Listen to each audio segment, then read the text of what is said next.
갈라디아서 6장 11절부터 18절입니다.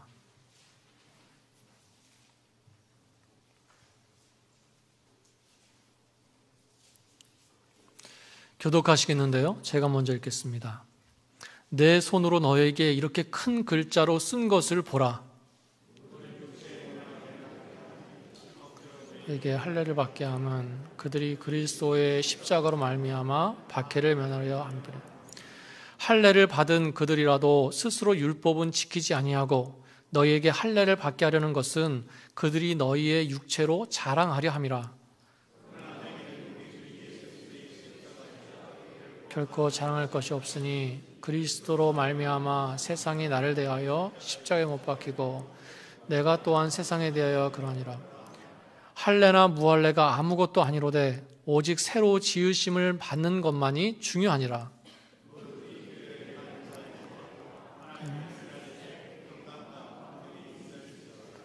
이후로는 누구든지 나를 괴롭게 하지 말라. 내가 내 몸에 예수의 흔적을 지니고 있노라. 형제들아, 우리 주 예수 그리스도의 은혜가 너희 심령에 있을지어다. 아멘. 아멘. 오늘 설교 제목이 바울의 마지막 이제 본면인데 제가 한동안 또 못 빼서 마지막 또 설교가 될 것 같습니다. 어제 토요 새벽기도 때였어요. 목사님이 보통 이제 찬양 인도하시고 우리 이제 통성기도 하자고 그럴 때 제가 강대상에 올라오거든요. 근데 강대상에 올라와서 이제 기도하려고 딱 하는데 갑자기 우리 김규수 목사님이 오늘 특별히 안식년 들어가시는 목사님 위해서 기도합시다 그러시더라고요. 그러면서 그 아침에 다 일어나게 하셔가지고 손을 이렇게 앞으로 하시면서 기도를 해주셨어요. 그런 거 참 어색해 하지 않습니까? 우리 성도님들. 그래서 제가 좀 당황했어요. 아침에 그 차분한 분위기에서 다 일어나셔가지고 축복하는 기도를 해주시니까 쑥스러우면서도 좀 당황했습니다. 그래서 이제 설교를 끝나고 저도 밑에 내려가서 기도하는데 그런 마음을 주시더라고요. 생각하지 못했던 뜻밖의 선물을 받은 것 같다라는 거였어요. 연초부터 좀 정신이 없었죠. 코로나에 걸리기도 했고 교단 가입하느라고 준비도 했고 또 시험도 치렀고요. 내규도 새로 만들고 임직도 했습니다. 정신이 없이 분주했지만 저나 아내나 저희 가정은 이제 하나님 앞에서 한 텀이 끝나면서 잘 마무리하면서 하나님 앞에 올려드리는 이제 그런 시간은 가졌어요. 그런데 성도님들에게서 기도받는 것으로 그 마침표를 딱 찍은 것 같다. 그런 생각을 주셨습니다. 하나님께서 일부러 억지로라도 그런 시간을 주신 것 같아요. 그래서 제가 6년이 지난 이제 4월로 딱 끝났지만 사실 비로소 어제 이 사역의 한 텀이 끝났구나라는 것을 어제 제가 좀 느꼈습니다. 부족한 목사를 위해서 또 저희 가정을 위해서 기도해 주셔서 다시 한번 감사를 드립니다. 단순히 쉬는 게 아니라 영적으로 충전하고요. 좀 회복해야 되겠습니다. 육적으로도 회복해야 되겠고요.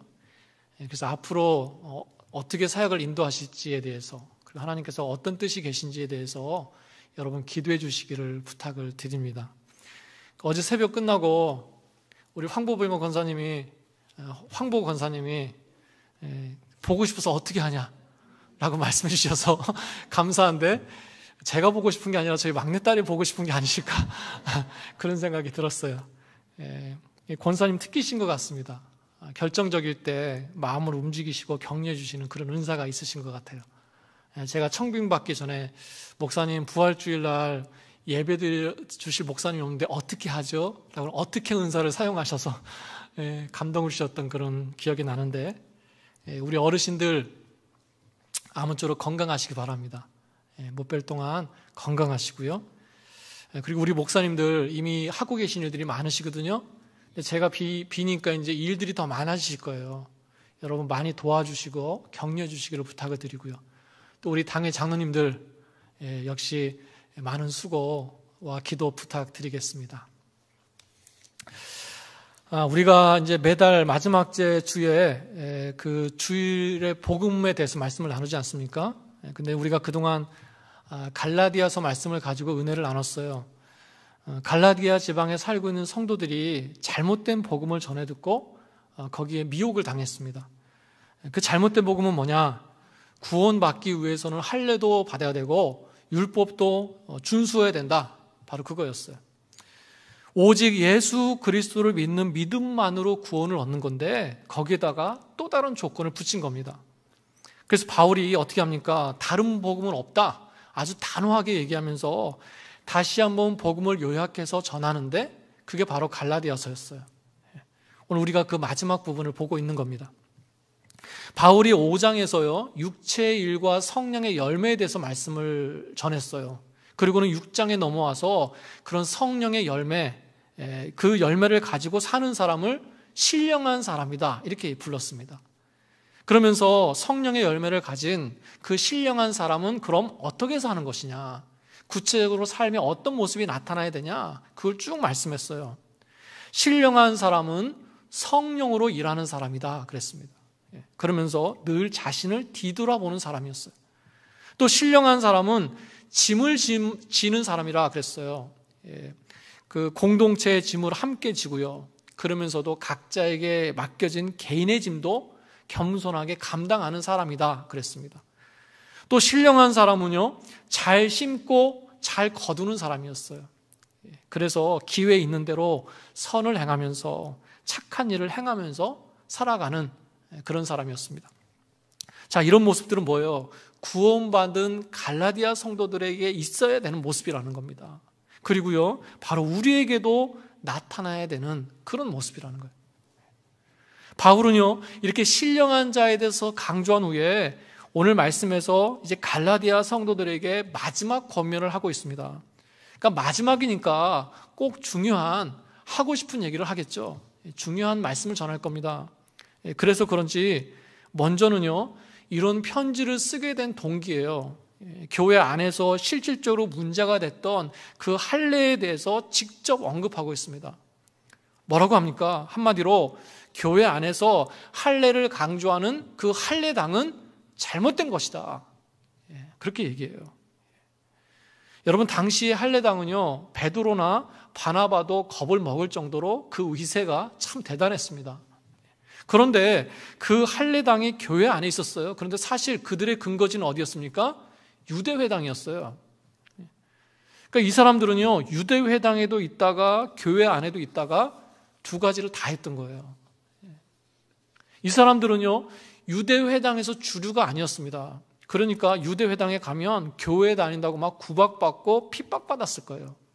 그래서 그 핍박을 피하기 위해서 교회 안에서 할례를 강조한 거예요. 봐라, 우리가 그래도 교회 안에서 할례를 강조하고 있어. 할례를 받아서 유대인이 되라고 전도하고 있어. 이런 말을 한 거죠. 쉽게 말하면 유대회당과 교회 사이에 끼어 있어가지고요, 유대회당에서는 문제아로 취급받고 교회 안에서는 할례를 또 강하게 주장해가지고 문제를 일으키는 그런 사람들이었다는 거예요. 왜 이렇게 삽니까? 그냥 유대회당에 있든가, 아니면 예수 믿었으면 다 끊어버리고 교회 안에 머물면서 제대로 신앙생활 하든가, 둘 중에 하나를 선택하고 결단해야 되는 거예요. 여러분, 문제는 뭡니까? 문제는요, 늘 끊을 걸 끊지 못할 때, 이것도 저것도 아닌 어중간한 모습일 때 문제가 생기는 거예요. 유대회당에서도 문제하고 교회 안에서도 문제하고. 왜 이렇게 삽니까?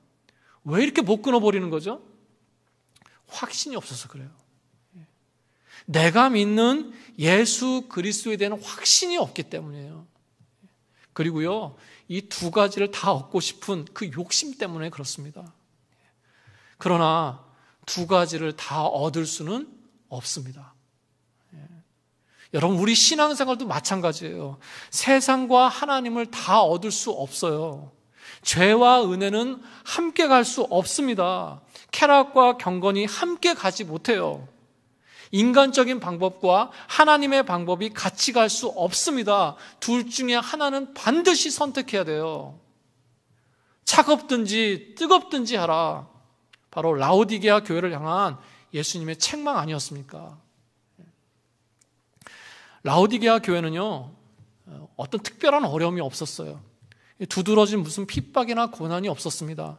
골로새 교회처럼 어떤 이단 사상이 교회 안에 들어와서 교회를 막 혼란스럽게 하지도 않았어요. 한마디로 평안했습니다. 거기다가 이 라오디게아 지역은요, 굉장히 부유한 지역이었어요. 한 번은 이 라오디게아 지역에 그 큰 지진이, 대지진이 일어났어요. 그래서 황제가 이제 구제 기금을 보내려고 하는데요, 그걸 거절하고 자신들의 힘으로 도시를 재건했습니다. 그러니까 부에 대한 자부심이 대단했겠죠. 그래서 이 지역에 사는 대부분의 예수 믿는 사람들도 부유했어요. 모든 게 넉넉하고요, 부족함이나 불편함이 없는 교회, 그런 성도들이었다는 겁니다. 그런데 예수님께서 그런 라오디게아 교회에게 뭐라고 말씀하시는 겁니까? 육적으로는 부유해 보이지만 영적으로는 가난하고 헐벗었기 때문에 이 마음이 아프시다는 거예요. 그러면서 그들의 모습을 보고 뭐라고 말씀하십니까?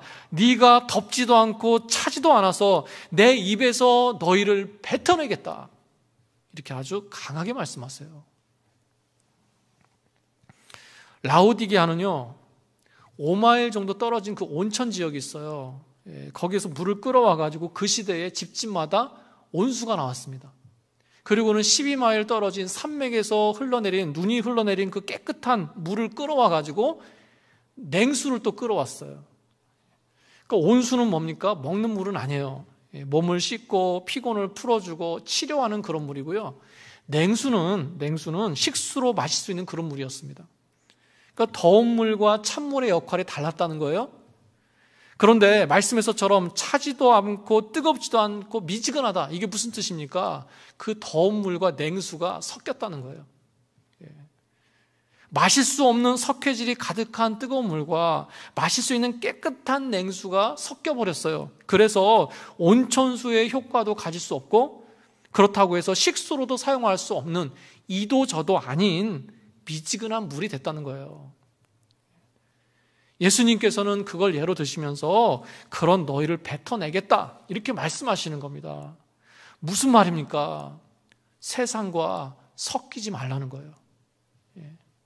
신앙의 순결함을 지키라는 것입니다. 세상과 예수님께 한 발씩 걸쳐 있지 말고, 유대회당과 교회 안에 어중간하게 걸쳐 있지 말고요, 네 정체를 분명히 하라는 거예요. 여러분, 두 가지를 다 같이 가지고 갈 수는 없습니다. 믿는 자라고 한다면 예수 그리스도께로 결단해야 될 줄로 믿습니다. 자신이 속해 있는 유대회당에서 면피하기 위해서, 핍박을 면하기 위해서 교회 안에서 할례를 강조했어요. 그리고 또 한 가지 할례를 강조한 이유가 뭔가? 바로 오늘 말씀에서 나오는 것처럼 자랑하기 위해서였어요.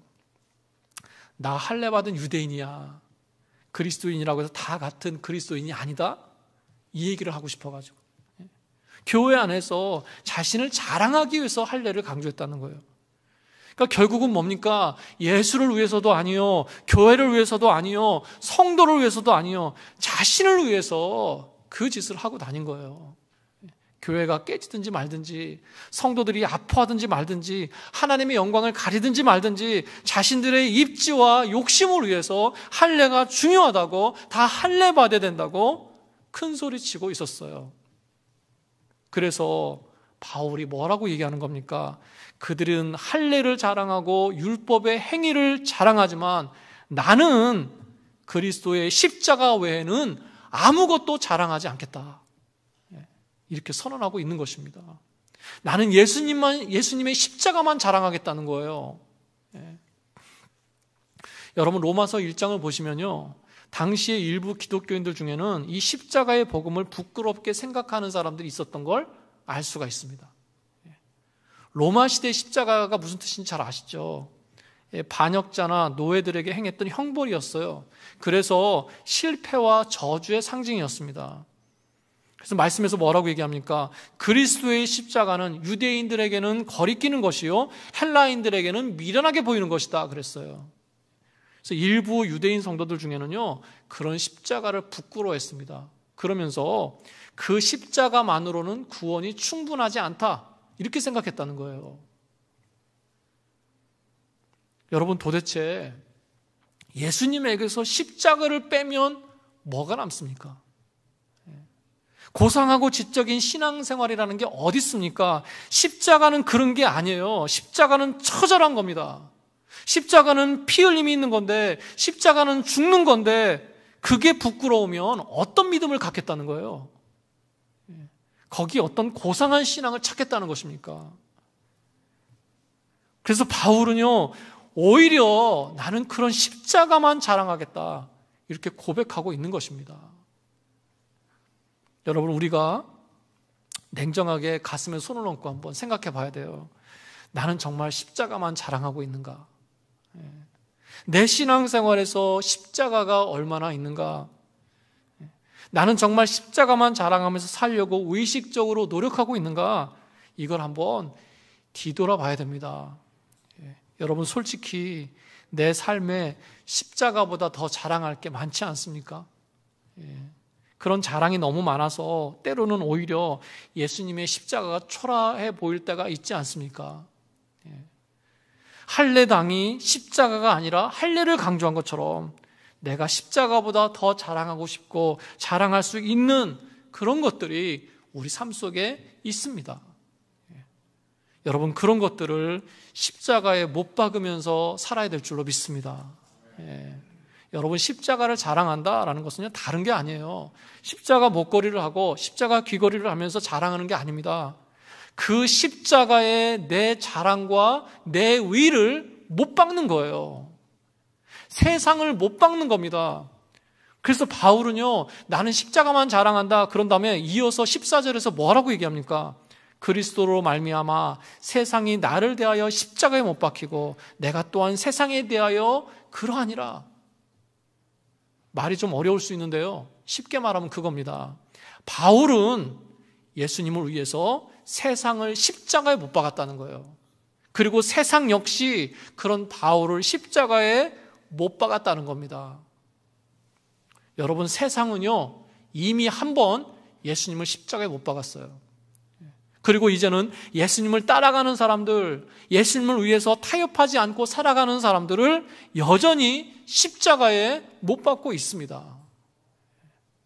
여러분, 그래서 내가 십자가를 자랑한다라고 한다면 내가 예수님보다 더 의지하고 자랑하는 그런 세상의 것들을 십자가에 못 박아야 되는 거예요. 바울도요, 한때는 인간적인 자랑과 세상의 영광을 구하던 때가 있었습니다. 바울은 8일 만에 할례를 받았어요. 바울은 이스라엘 족속이었고 베냐민 지파였습니다. 히브리인 중에 히브리인이었고 바리새인이었습니다.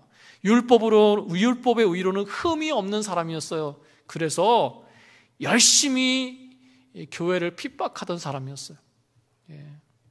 그런데 예수님을 만나고 그런 자신과 자신의 자랑을 십자가에 못 박았습니다. 그리고는 철저하게 세상과 자신을 구별하면서 살려고 노력했어요. 여러분, 우리가 십자가 때문에 새 생명을 얻어서 살게 된 사람들인데 그 십자가를 자랑하면서 살아야 되지 않겠습니까? 나에게 자랑할 것이 수없이 많아도요, 십자가를 먼저 자랑하고요, 그 십자가에 나의 어떤 세상의 자랑을 못 박아가면서 살아가는 그런 저 여러분 되시기를 축복합니다. 정말 내가 그렇게 살고 있는지, 그리스도의 십자가만 바라보면서 살기를 힘쓰는지를 늘 뒤돌아봐야 될 줄로 믿습니다. 바울처럼 십자가만 자랑하시는 그런 인생 되시기를 축복합니다. 자, 바울이 할례당 얘기를 하면서 십자가만 자랑해야 된다 이렇게 얘기하고 이어서 또 뭐라고 선포합니까? 15절이에요. 우리는 그리스도 안에서 새로 지음을 받은 사람들이다, 이렇게 말씀합니다. 이걸 고린도후서에서는 뭐라고 얘기하냐면 그리스도 안에서 새로운 피조물이다, 이렇게 얘기해요. 그러니까 할례는 뭡니까? 할례는 몸의 일부에 남는 흔적이에요. 근데 구원은 뭐예요? 구원은 온 몸과 마음과 영혼이 완전히 새롭게 만들어지는 이 전체의 변화라는 거예요, 전체. 그래서 말씀에서도 오직 새로 지음을 받은 것만이 중요하다, 이렇게 강조하고 있는 것입니다. 여러분, 새로 지음을 받았다? 새 창조물이다, 이런 뜻이에요. 예수님으로 말미암아 재창조된 하나님의 피조물이다, 이런 뜻입니다. 그래서 에베소서 2장 10절에서 우리는 그가 만드신 바라 그랬어요. 그리스도 예수 안에서 선한 일을 위하여 지으심을 받은 자다, 이렇게 말씀하고 있습니다. 그러니까 예수님 안에서요, 내 삶의 동기와 목적이 완전히 새롭게 바뀐 거예요. 그래서 앞에서 이미 말씀드린 대로 육체의 소욕대로 살아가는 게 아니라 성령으로 말미암아 살아가는 사람을 말하는 것입니다. 여러분, 그래서 구원받은 사람은요, 세상과 구별될 수밖에 없습니다. 예수 믿고 구원받은 사람은요, 예수님 안에서 새로운 자아와 가치관이 만들어진 사람이에요. 그래서 이제는요, 절대로 세상적인 방법으로 살아갈 수 없습니다. 예수를 모르면서 살면요, 그냥 살아요. 그런데 예수를 믿게 되고 예수님을 알게 된 사람이 세상 방법을 따라가면서 살면 그 인생이 고달프고 힘들어지는 거예요. 예수님 안에서 새로 만들어진 사람이 세상의 방식으로 살아가려고 하니 얼마나 부딪히고 힘들겠어요. 그래서 세상의 방식이 아니라 예수님의 방식으로 살아야 되는 것입니다. 예수님의 방식이 뭐라고요? 십자가를 자랑하면서 세상은 십자가에 못 박으면서 살아가는 거예요. 새롭게 만들어졌다는 것은 다시 만들어졌다는 뜻이죠. 그래서 그 말 속에는 뭐가 있느냐? 우리에게 재창조 전에 첫 창조가 있었다는 거예요. 그 말은 무슨 뜻입니까? 바로 하나님이 형상대로 우리를 지으신 그 모습이 있다는 거예요. 그 모습이 새롭게 만들어진다는 거죠. 그러니까 뭡니까? 처음 만들어졌던 그 하나님의 형상을 회복하는 거예요. 그래서 내가 예수 믿고 구원받아서 산다는 것은요, 거기에는 그런 회복과 치유가 있다는 뜻입니다. 그런 변화가 있다는 뜻이에요. 여러분, 나에게 그런 변화가 조금이라도 있습니까? 그걸 한번 뒤돌아봐야 될 줄로 믿습니다. 내가 예수님으로 말미암아 우리 속에 새겨진 하나님의 거룩한 형상, 거룩한 성품이 회복되어져야 될 줄로 믿습니다. 그런 다듬어짐이 있고 변화가 있으시는 저와 여러분 되시기를 축복합니다. 여러분, 그리고요, 그 죄 때문에 그 첫 창조의 모습을 지키지 못했잖아요. 재창조도 마찬가지입니다. 예수님으로 말미암아 다시 만들어진 내 모습이 또다시 죄로 인해서 무너지지 않도록, 또다시 무뎌지지 않도록 우리가 힘써 지키면서 살아야 될 줄로 믿습니다. 여러분, 그래서 바울이요 16절에서 뭐라고 하고 있냐면, 이 규례를 행하는 사람들과 하나님의 이스라엘에게 평강과 긍휼이 있을지어다, 이렇게 축복합니다. 이 규례대로 행하는 사람은 뭐예요? 방금 제가 앞에서 말씀드린 이런 원리로 살아가는 사람들이에요. 십자가를 부끄러워하지 않고 자랑하면서 사는 사람, 날마다 나 자신을 십자가에 못 박으면서 사는 사람, 새롭게 창조된 모습을 지키면서 성령으로 살아가는 사람, 이런 원리로 살아가는 사람들을 말하는 겁니다. 그렇다면 하나님의 이스라엘은 누굽니까? 바로 유대인이나 이방인이나 누구를 막론하고 예수 안에서 새롭게 거듭난 하나님의 백성을 말하는 거예요. 그러니까 말하자면 새 이스라엘을 말하는 겁니다. 그래서 규례대로 행하는 사람들, 그리고 하나님의 새 이스라엘 백성들에게 뭘 주시겠다고요? 평강과 긍휼을 주시겠대요. 여러분, 십자가의 원리대로 살아갈 때 하나님께서 주시는 평안과 긍휼을 경험하게 될 줄로 믿습니다. 구원받은 하나님의 백성으로 살아갈 때 늘 넘치는 은혜와 보호하심이 있으시기를 축복합니다. 자, 이렇게 십자가만 자랑해야 된다. 또 우리는 그리스도 안에서 새로 지음을 받은 사람들이다. 그리고 세 번째, 바울이 또 뭐라고 선언하고 있습니까? 내 몸에는 예수님의 흔적이 있다라는 거예요. 예수님의 흔적을 지니고 있다. 아마도 바울은요, 실제로 그 몸이 상처투성이었을 거예요.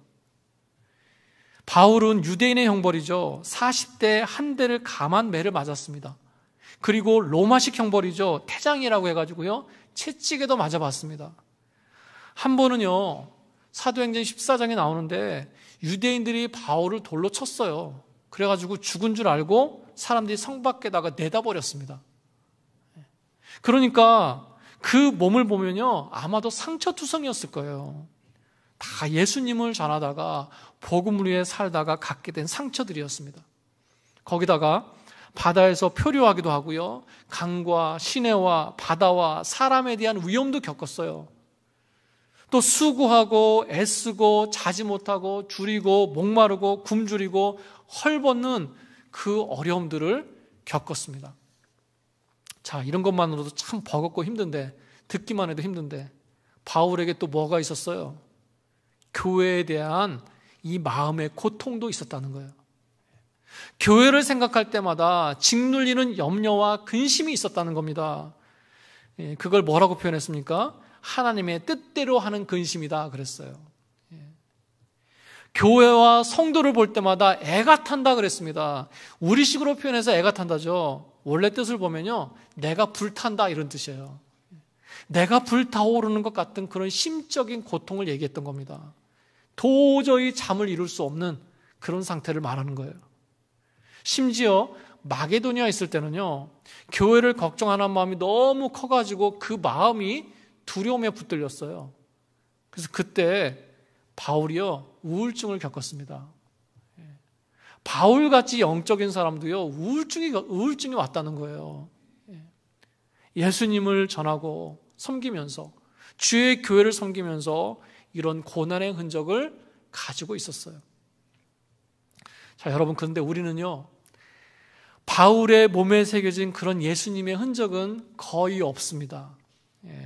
지금 우리가 뭐 예수 믿는다고 해서, 말씀대로 산다고 해서 뭐 채찍질 당하거나 감옥에 갇히는 건 아니잖아요. 여러분, 그런데 바울의 마음에 새겨진, 그 삶에 새겨진 예수님의 흔적은 우리도 어느 정도는 가지고 살고 있습니다.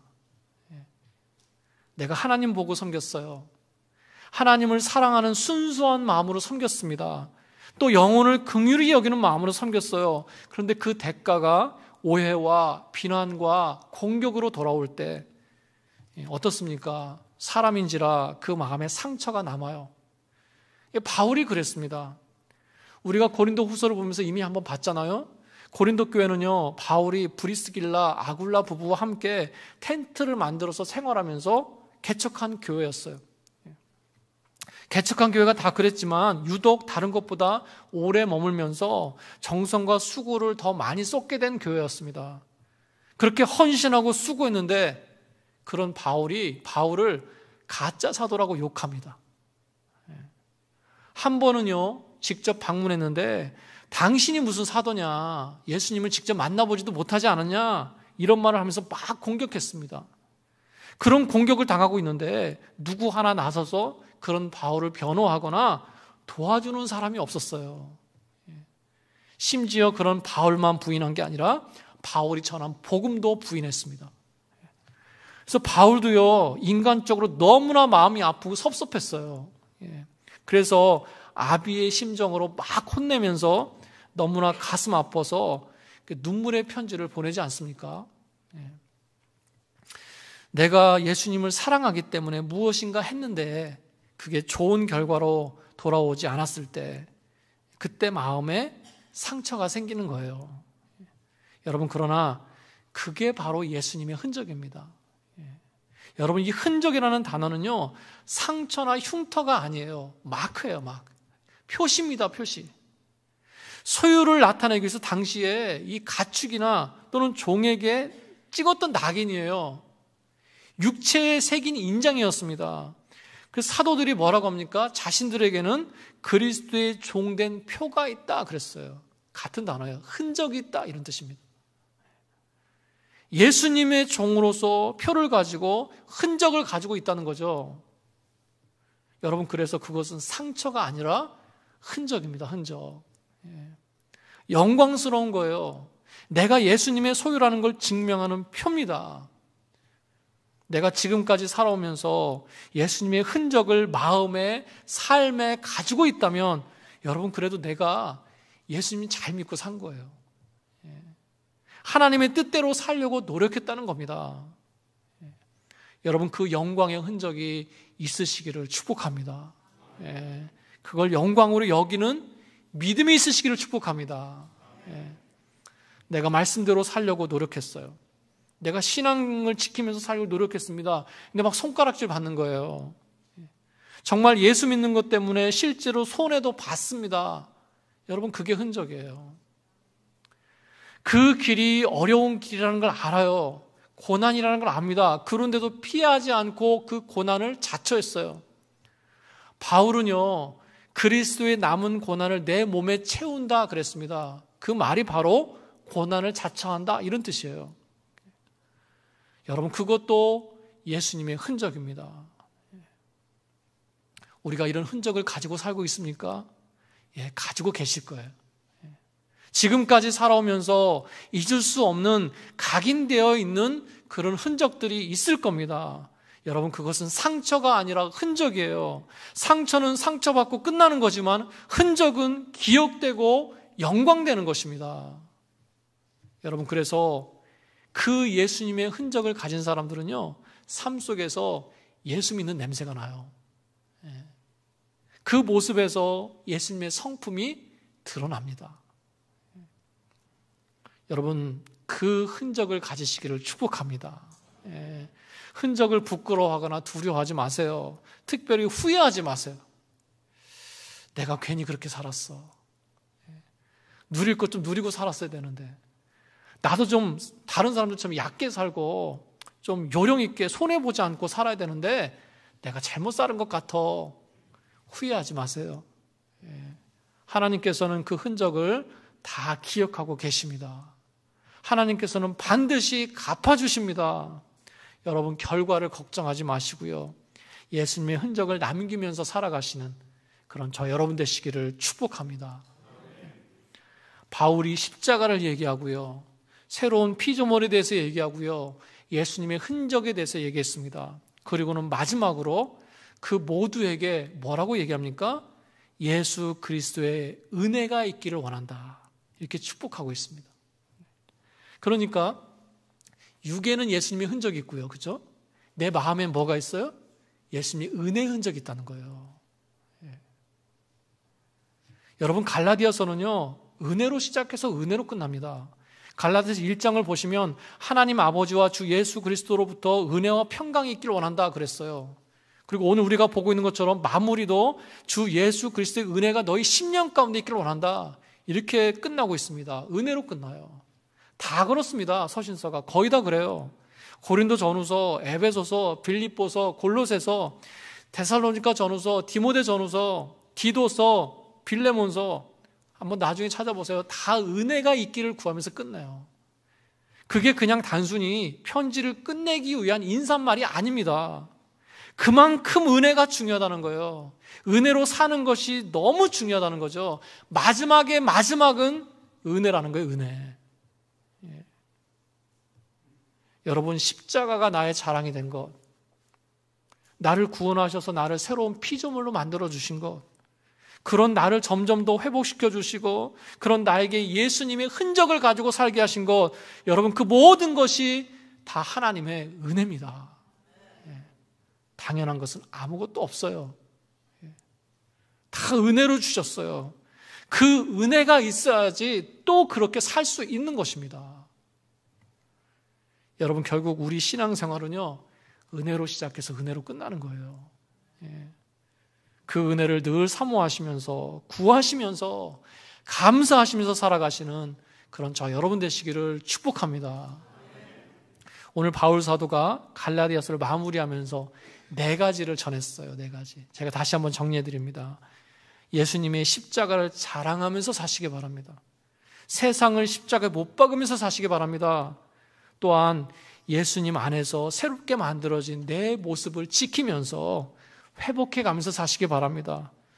저와 여러분은 예수님의 흔적을 가진 사람들이에요. 그 흔적을 영광스럽게 여기면서 감사하면서 사시기 바랍니다.